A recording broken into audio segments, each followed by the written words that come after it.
Hello friends, welcome back to my YouTube channel Himachal GK from Pong wetland. तो दोस्तों, इस video में हम इंडिया जीके के प्रश्न और वर्ल्ड जीके के जो प्रश्न है वो डिस्कस करेंगे। बट वीडियो शुरू करने से पहले मेरे चैनल को सब्सक्राइब और बेल आइकन का बटन है उसे जरूर प्रेस कर लें।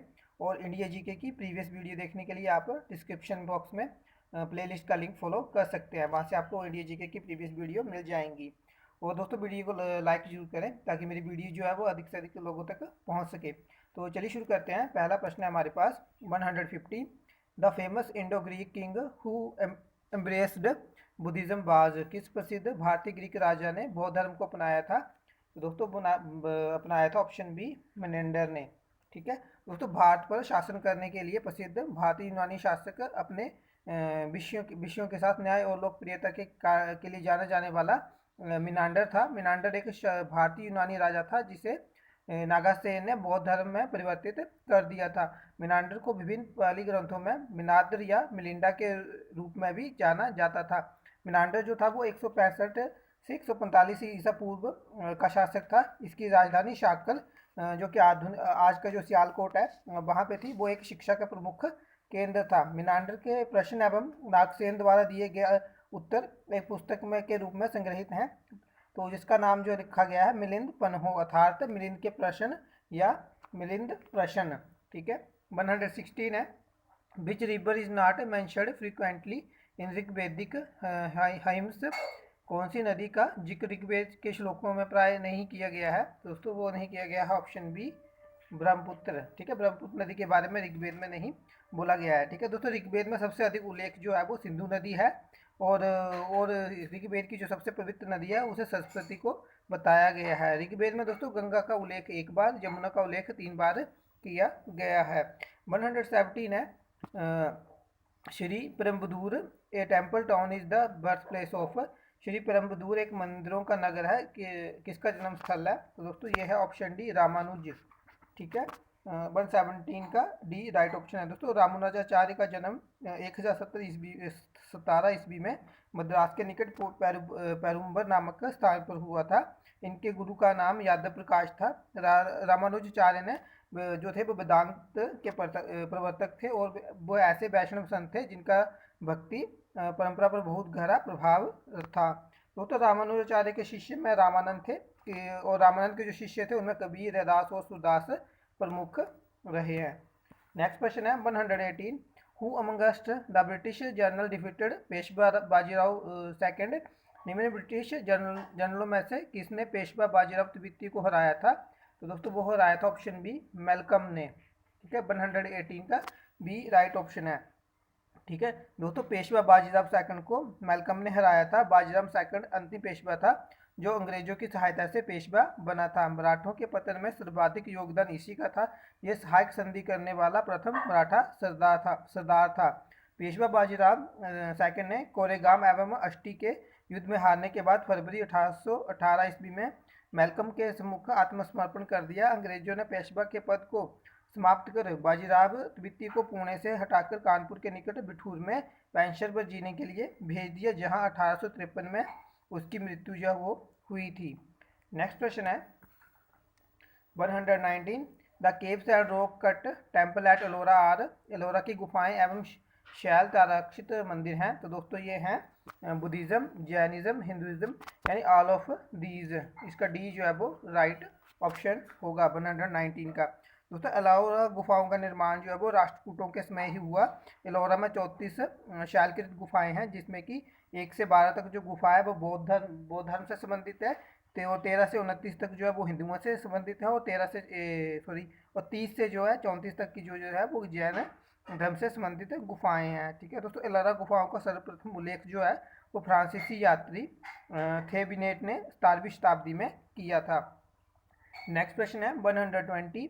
उपनिषद were translated into Persian during the reign of, फारसी भाषा में उपनिषदों का अनुवाद किसके शासनकाल के दौरान किया गया था?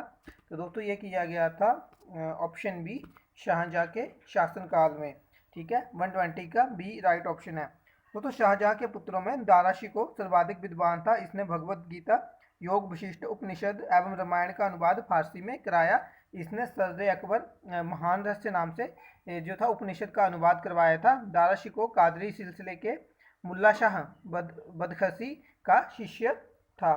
नेक्स्ट क्वेश्चन है 121, among the following whose empire was the largest, निम्न में से किसका साम्राज्य सबसे बड़ा था। तो दोस्तों इसका जो राइट ऑप्शन है वो ऑप्शन डी औरंगजेब। ठीक है, औरंगजेब का जो शासन साम्राज्य था वो सबसे बड़ा था। औरंगजेब के समय में हिंदू मनसबदारों की संख्या लगभग 337 थी, जो कि अन्य मुगल सम्राटों की तुलना में अधिक थी। औरंगजेब सर्वाधिक हिंदू अधिकारियों की नियुक्ति करने वाला मुगल सम्राट था।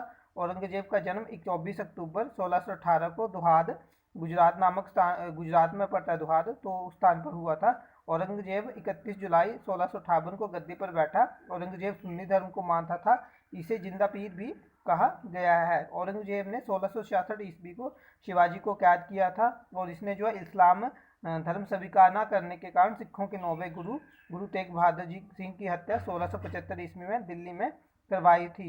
औरंगजेब ने 1679 ईस्वी में जजिया कर को जो है पुनः लागू किया। औरंगजेब ने बीबी का मकबरा का निर्माण 1679 में औरंगाबाद जो कि महाराष्ट्र में वहाँ में करवाया था। औरंगजेब ने 1685 ईस्वी में बीजापुर एवं 1687 में गोलाकुंडा के साम्राज्य में उसे मिलाया था और दक्षिण में भी जो अपना साम्राज्य स्थापित किया था। नेक्स्ट क्वेश्चन है 122, who was the founder of Qutb Shahi dynasty, Qutb Shahi वंश के संस्थापक कौन थे। तो दोस्तों इसका जो मैं इसको स्क्रैप मानूंगा, लेकिन इसका जो राइट ऑप्शन दिया वो डी कुली कुतुब शाह। ये जो थे ये इस वंश के पांचवें शासक थे, यानी पांचवें किंग थे। ठीक है, तो इसको मैं स्क्रैप मानूंगा क्योंकि कुतुब शाही राजवंश की स्थापना जो है वो सुल्तान कुल कुतुब उल मुल्की ने 1512 ईस्वी में की थी। ये एक तुर्क मुस्लिम शासकों के वंशज थे जो कि 15वीं शताब्दी में ईरान की हार के बाद सुल्तान कुल कुतुब सुल्तान कुल कुतुब उल मुल्क अपने चाचा और कुछ करीबी रिश्तेदारों के साथ दिल्ली आ गए। कुछ वर्षों बाद वह दक्षिण भारत की ओर चले गए और बामनी राज्य की सेवा की। इसने यानी जो प्रथम शासक थे कुतुब शाही के, उन्होंने जो बामनी राजवंश के आखिरी राजा को मारकर बामनी साम्राज्य को स्वतंत्र कर दिया और कुतुब शाही वंश की स्थापना गोलाकुंडा साम्राज्य में की। सन 1540 ईस्वी में इनके बेटे ने ही राजगद्दी के लिए इनकी मृत्यु कर दी थी। भारत में हैदराबाद शहर में इनका एक मकबरा भी है जिसे सुल्तान मोहम्मद कुतुब शाही का मकबरा कहा जाता है। दोस्तों ये सल्तनत जो थी वो अपने कपास बुनाई और हीरे के व्यापार के लिए प्रसिद्ध हुआ करती थी। इस वंश के पांचवें राजा थे मोहम्मद कुली कुतुब शाह। तो उनके समय जो है कुतुब शाही राजवंश अपनी चरम सीमा पर था। इन्हें हैदराबाद शहर का निर्माता भी कहा जाता है।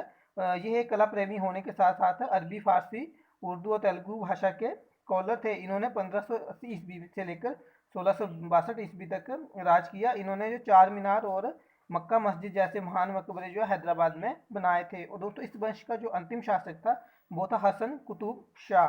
ठीक है, नेक्स्ट प्रश्न है 123, द स्लेव डायनेस्टी सल्तनत पर गुलाब वंश के सुल्तान थे। दोस्तों वो थे ऑप्शन डी इलबरी तुर्क। ठीक है, 123 का डी राइट ऑप्शन है। नेक्स्ट प्रश्न है 124, which was a revolutionary who letter turn into A Yogi and A philosopher, वह क्रांतिकारी कौन थे जो बाद में योगी एवं दार्शनिक बन गए थे। दोस्तों वो थे ऑप्शन बी अरविंदो घोष। 124 का बी राइट ऑप्शन है। ठीक है दोस्तों, अरविंद घोष एक योगी एवं दार्शनिक थे। इनका जन्म 15 अगस्त 1872 को कलकत्ता में हुआ था। इनके पिता एक डॉक्टर थे। इन्होंने युवावस्था में स्वतंत्रता संग्राम में क्रांतिकारियों के रूप में भाग लिया, किंतु बाद में ये एक योगी बन गए और इन्होंने पांडिचेरी में एक आश्रम स्थापित किया। वेद, उपनिषद ग्रंथों आदि पर इन्होंने टीका लिखी। अरविंद ने वंदे मातरम नाम से एक पत्रिका का भी प्रकाशन किया था। नेक्स्ट प्रश्न है 125, the Supreme court in British India was established under, British Bharat में सर्वोच्च न्यायालय डैश के अंतर्गत स्थापित हुआ था। तो दोस्तों ये हुआ था ऑप्शन ए रेगुलेटिंग एक्ट 1773। 125 का ए राइट ऑप्शन है। दोस्तों 1773 के रेगुलेटिंग एक्ट ने जो था उससे जो था 1774 में कलकत्ता में एक उच्चतम न्यायालय की स्थापना की गई, जिसका अधिकार क्षेत्र केवल कलकत्ता तक था। कलकत्ता से बाहर का मुकदमा तभी सुना जाता था जब दोनों पक्ष सहमत होते थे। इस न्यायालय में अंग्रेजी कानून लागू होता था। इसका मुख्य न्यायाधीश एलिजा इम्पे था। इसी एक्ट से बंगाल के गवर्नर को अब अंग्रेजी क्षेत्रों का गवर्नर जनरल कहा जाने लगा। मद्रास एवं मुंबई के गवर्नर को इसके अधीन जो है कर दिया गया। ठीक है दोस्तों, इस प्रकार भारत में कंपनी के अधीन प्रथम गवर्नर जनरल जो थे वो थे वॉरेन हेस्टिंग। ठीक है, नेक्स्ट प्रश्न है